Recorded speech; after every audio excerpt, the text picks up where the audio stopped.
টিচারদেরটা আমি বলি যে এই যে আমি আগে বললাম টিচাররা যদি আমরা আনতে পারি এটা আমাদের এটা এসে থাকে আর কি, পজিটিভ থাকে।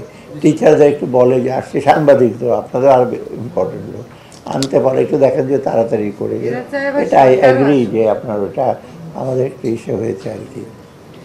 আর এমনি না, এমপ্লয়মেন্টটা দেখি আমরা চেষ্টা করব।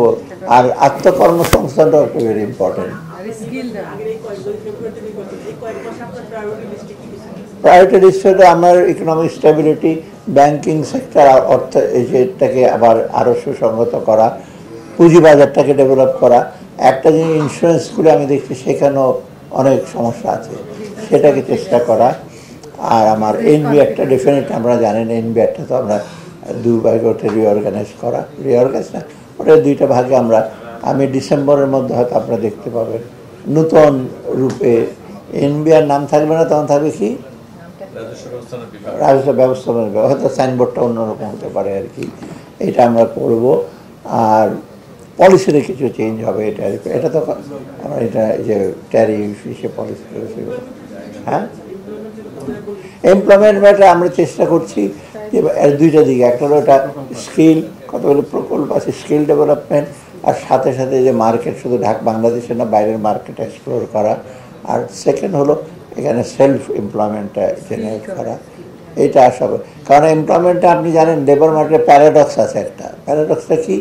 সেটা হলো অনেক লোক আনএমপ্লয়েড, কিন্তু যখন অ্যাডভার্টাইজমেন্ট করে তখন ইন্টারভিউর সময় আমাকে বলে লোকই তো পাই না। আপনি যে 20,000 লোক অ্যাপ্লাই করলো বলে আমরা 10 জনও পাই না। তখন যখন প্রশ্ন করে সে জানে না, মানে এই মিসম্যাচ যেটা আমরা paradox of labour market. Paradox মানে লোক আছে এমপ্লয়মেন্ট দিতে পারছে না, আবার এমপ্লয়াররা চায় লোক কিন্তু। আমি একটা এক্সাম্পল দিয়ে শেষ করি। আমি পিএইচডি 78-এ করেছি, লাস্ট দিকে আমি তখন মেইন ফ্রেম কম্পিউটার ছিল বড় আলমারির মতো, এখন তো এরকম। তখন আমি আমার লাস্ট হিসেবে দেখে হঠাৎ করে বন্ধ হয়ে গেলো সব কম্পিউটার, ওই ক্যানাডির সব কম্পিউটারের মধ্যে আমি হাত দিয়ে বসে আছি। হয়তো আমার গেলো বোধ হয় পিএইচডি, মানে আমি আর ক্যালকুলেট করতে পারবো না। বসে আছি, কতক্ষণ 1 ঘন্টা পর একটা লোক আসলো, তার ব্যাগ হাতে নিয়ে আসলো, সে মেইন ফ্রেম কম্পিউটারে গেল। ওখানে তো অনেক টার্মিনাল থাকে, কম্পিউটারকে একটা ঠিক সঠিক স্থানে বের করলো, টেস্ট করে আবার লাগিয়ে দিল সব।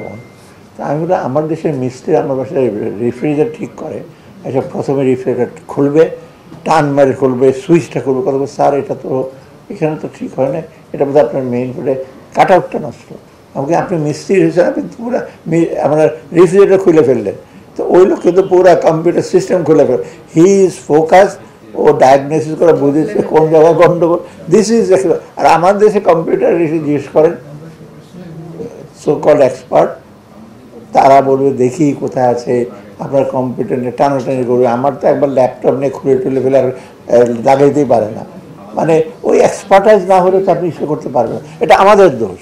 আমি এক্সাম্পল দিলাম কারণ আমি মাঝে চিন্তা করি যে আমি সেটা 78-এ, আপনি জানেন আমি যে ইউনিভার্সিটি ছিলাম কত বছর, 52 বছর হলো, কম্পিউটার লাইব্রেরি ওয়াজ কম্পিউটারাইজড। এখন আমরা এখনও বলি যে কি ব্র্যাক ইউনিভার্সিটি কেন? আমি একবার বই নিয়ে বেরিয়েছি, খট করে বেল বাজলো, কি এই মিস্টার আহমেদ তুমি তো পেছনে একটা চিপস আছে, ওটা তুমি সোয়াপ করো না। আমি তো চিপস আছে, আমি তো জীবনে দিকে বইয়ের পেছনে চিপস, সেই কথা 78-এ। এখনও কিন্তু ব্র্যাক ইউনিভার্সিটি এখনও পুরোপুরি করেননি, করছেন আপনারা? মনে হয় না ঢাকা ইউনিভার্সিটি করেছে। এইগুলো আপনারা বলেন না কেন যে আপনারা যে বইগুলো সেগুলো কম্পিউটারাইজ করেন না কেন? আর এখন আমরা কম্পেয়ার করি, আমরা অন্য উন্নত দেশে চলে যাই। আপনি ক্যানাডার সাথে তুলনা করেন তো 50-40 বছর আগে করে ফেলছে। আর আমি যখন এখন স্ট্রাগল করতেছে কীভাবে কম্পিউটারাইজ করবে, ওরা তো সেগুলো করে ফেলছে। একটু আমাদের লিপ ফ্রগিং আর কি, তাই না? ব্যাঙের মতো তাড়াতাড়ি লাফায় লাফায় যেতে হবে।